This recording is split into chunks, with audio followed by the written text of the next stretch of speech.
My good people, and welcome back again to Anointed Lady TV. I don't come your domot, I don't come your screen with another legit intel, with another breaking news on the things and things where they happen for inside with nation Nigeria. The koko now be say, the president of the Federal Republic of Nigeria, where they go by the name Asiwaju Bola Ahmed Tinubu, he now done the appeal they give graduates of Nigerian universities. He say make them exercise patriotism and make them avoid the temptation of seeking greener pastures outside the country Nigeria. That is, make them fight the urge or make them fight the temptation to japa. And our President Bola Ahmed Tinubu dey yarn all these levels during an address for the 29th and 30th combined convocation ceremony of the University of Oyo. And according to him, he said this our country Nigeria is great and it can do many things. Our country Nigeria can make its pastures equally as green or even greener than other countries. That is to say, this our country Nigeria, if it better pass any other country, we countrymen they like japa go, say they go find greener pasture. And no be lie, my good people, this our nation Nigeria is very much blessed and is very much great. But now the leaders, now they misuse that greatness, now they misuse that blessing, now they utilize them for their own benefits. It can make general public now kukuma the para. It can make them now feel motivated to japa. Now still on the matter, my good people, our President Bola Ahmed Tinubu, he was represented by the Vice Chancellor of the University of Port Harcourt, and him they go by the name Professor Owunari George Will. On behalf of our president, this countryman now can they give the graduates them charge to make they be agents of change by utilizing their knowledge and tools to solve societal issues, to solve some kind of quarter where they happen for inside the nation Nigeria. He say as they go into the world now, in the urge them to be agents of change. May they use their knowledge now to uplift our society, and may they use their knowledge to contribute to the growth and development of our nation Nigeria and the world at large. So in the appeal to their sense of patriotism, and in the urge them, may they avoid the temptation of hurrying to look for greener pastures outside. In the yarn they give them, may they fight that urge, may they fight that temptation.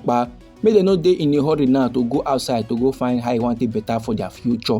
Say all of us together we can make our pastures equally as green or even greener than other countries where countrymen they run they go. See our country Nigeria, it can be greater, it can be way more better than other countries where countrymen they try run they go. Our President Bola Ahmed Tinubu now stick on the yarn. Say this in administration, they implement measures where they very much aimed at mitigating the harsh economic impact on the general public, especially the vulnerable.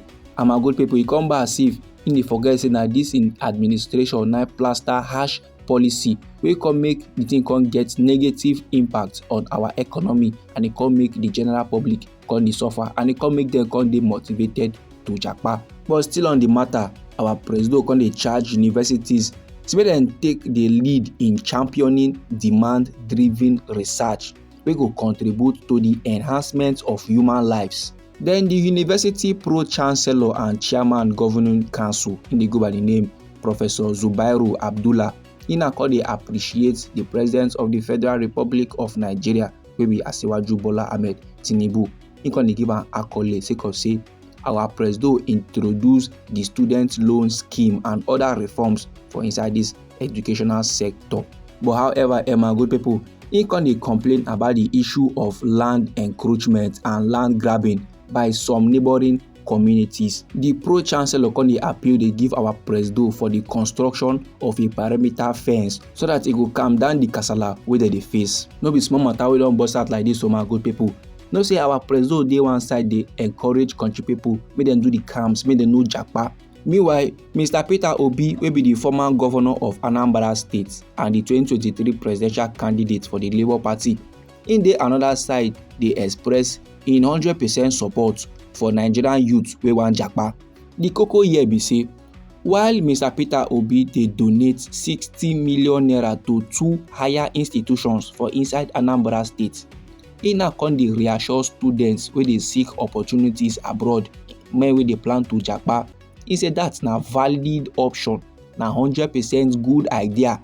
say if dem no go fit achieve their goals for inside Nigeria, if dem don observe say things are not working proper for dem for inside this our green white green country wey be Nigeria, they are very much free to move. No be small matter like this o my good people. See this man wey be Mr. Peter Obi, he just make a generous donation of 50 million naira to Peter University wey dey for inside Achino One.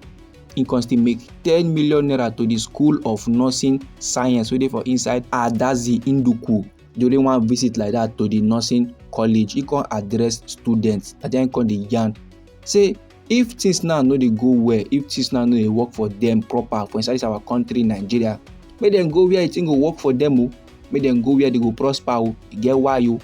He no dey advise anybody to stay where they dey make am. He no dey advise anybody to plaster for any location wey no dey favour them. He na come dey encourage students make dem consider studying abroad, believing that a brighter future awaits them in abroad. He say when we build a greater Nigeria, make dem come back. All this level my good people dey come from Mr. Peter Obi, and he now dey express confidence say anybody now wey japa for we country Nigeria, last they go come back, come contribute to the progress of the nation. And he can dey talk about his own experience. He can dey share the story of him former personal assistant wey dey go by the name Michael Jude. He say this person now don move go United Kingdom wey be UK to pursue him studies. Then Mr. Peter Obi come joke say right now he dey look for a new PA and he can dey highlight the valuable opportunities wey dey abroad. He now going to talk about how road clear reach for abroad. And before all these levels begin dey sup my good people, Mr. Peter Obi be dey address students for the Peter University, and during the address he can dey urge them make dem strive for academic excellence. He can dey describe education as the most significant tool for national development, and he can dey call on students to view themselves as future leaders wey dey capable of driving change. That is, make dem no dey look themselves less, instead make dem dey look themselves like one kind great people wey dem be, because dem get the capacity, dem get the potential to twist a nation from bad to good.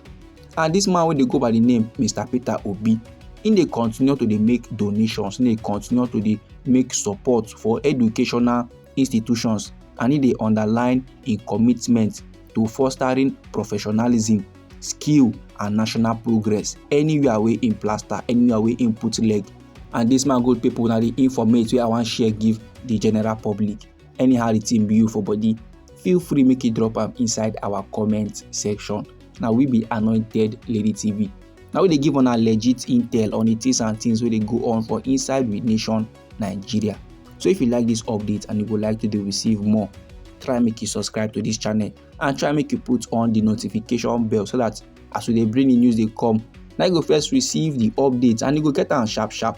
And try make you dey share the news to your family and friends, so that them too they go know wetin dey sup for inside we nation Nigeria. And they come your side again with another legit intel for you my good people. Abeg, no go anywhere.